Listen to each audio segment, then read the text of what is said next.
身心呼吸。在日常生活中，我们的心思散乱，身体在一处，没有注意到自己的呼吸，心到处游荡，把注意力带回呼吸上。吸气时，身心呼吸三者合为一体，这是可以瞬间发生的。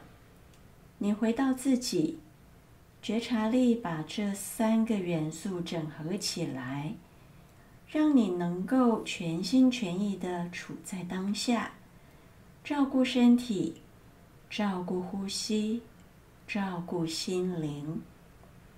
煮汤时，要把对味的食材全部放入汤锅，再用小火焖煮。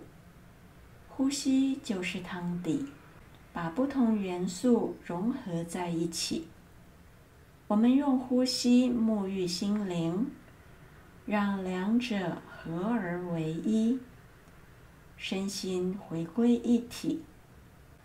不必控制身心呼吸，只要觉察它们就好，顺其自然，这就是非暴力。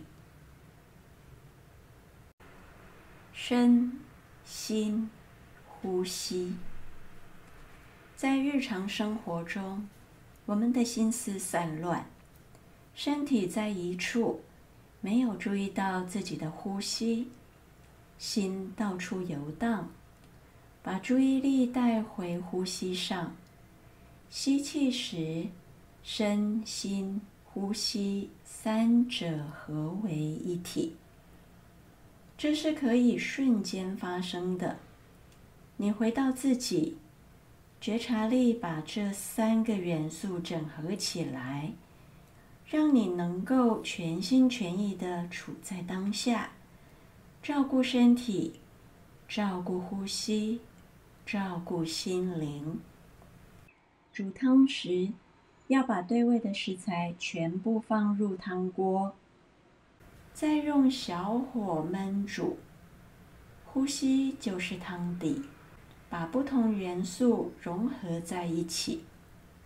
我们用呼吸沐浴心灵，让两者合而为一，身心回归一体。